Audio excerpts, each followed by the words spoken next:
They don't want you to understand what I'm about to explain. Not because it's offensive, not because it's dangerous in a traditional sense, but because once you see the machinery of the right, not just the slogans or the politics, but the actual function, you stop being susceptible to their entire worldview. You become immune to the spell. And that's something authoritarian systems cannot allow: immunity to control. At the foundation of the modern right-wing movement isn't just conservatism. It isn't just capitalism. It's a very specific kind of spiritual hunger, weaponized and inverted. The right wins not because it makes better arguments, but because it offers meaning. That's the secret. Not logic, not strength, narrative gravity. They give the disoriented a myth, the humiliated a war, the powerless a reason, and if you want to understand how they took over the world, you have to understand that emotional architecture first. What they offer is simple: a sacred story, a chosen people, an apocalyptic climax, and the moral permission to wage war in the name of righteousness. They offer suffering as proof of virtue, obedience as proof of order. They give people the illusion of agency without actual freedom. It is revelation without redemption, sacrifice without sovereignty. And once you're inside that machine, the collapse of everything around you just feels like prophecy unfolding. But here's the part they can't stand. I used to believe it too. I used to worship the void in their language. End times, collapse, judgment. I was radicalized as a teenager by the same myth. I learned its rhythm. I saw how it fed on despair. And then I saw through it. The right's game depends on one core lie: that meaning must come from outside you, from the flag, from the market, from the book, from the nation, from God. But that lie only works if people are too overwhelmed, too exhausted, too hopeless to generate their own meaning. And that's where they lose. Because I built something else. A worldview that doesn't just counter their ideology, but replaces their mythos entirely.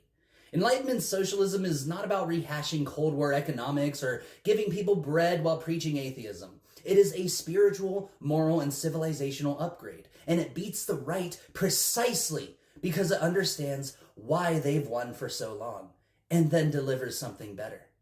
First, the right mythologizes entropy. Every story they tell ends in collapse. The brown hordes, the feminists, the globalists, the trans agenda, whatever mask they're wearing this decade. It's always a death cult, a prophecy of destruction that makes obedience feel holy.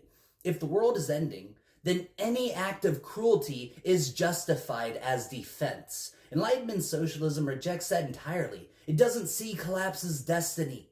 It sees collapse as design failure. It says, if the world is breaking, then the system is flawed, not the people. That's the first great reversal. We don't sanctify decay, we engineer life. Second, the right offers identity through conflict. You are who you hate. You are what you defend. You are defined by the borders you reinforce. They give people belonging through shared enemies. That works, until it doesn't. Because every identity built on fear will eventually cannibalize itself. Enlightenment Socialism doesn't ask you who your enemy is. It asks, who do you want to become? We define ourselves not by what we reject, by what we build. And that principle, becoming, is the sacred root of the entire framework. You don't need enemies when you have direction. You don't need purity when you have growth. You don't need war when you have purpose. Third, the right replaces liberty with obedience. This is the part that breaks people's minds. They scream freedom while erecting the most rigid hierarchies imaginable: patriarchy, theocracy, white supremacy, capitalist control. Freedom to them means obeying the master you chose. That's not liberty. That's franchise servitude. Enlightenment Socialism returns liberty to its Enlightenment roots, not as atomized chaos, but as the birthright of self-authorship. It is the only system that says you deserve the material, technological, and psychological foundation to choose who you are. No priest, no CEO, no state, no party, just you in communion with others, building a world where the answer is always yes, unless harm is involved. Fourth, they offer manufactured meaning. We offer forged meaning. The right fills the void with ready-made myth. The father, the nation, the tradition. You don't have to think. You just have to serve. That's the bait. It feels like relief, till you realize you've given your life away for nothing. My system, the system of becoming, says something radically different. Meaning is your burden, your right, your duty, not handed down, not granted, built through life, built through art, built through curiosity, built through healing, built through risk. That's the real Enlightenment project, not rationalism, not atheism, responsibility for the self. That's why I fused it with scientific animism, because once you realize the universe isn't dead, it's just indifferent, then you understand. If the universe doesn't care, then it's up to us. We are the meaning makers, the dreamers, the engineers of the sacred. That's how Enlightenment Socialism beats the right.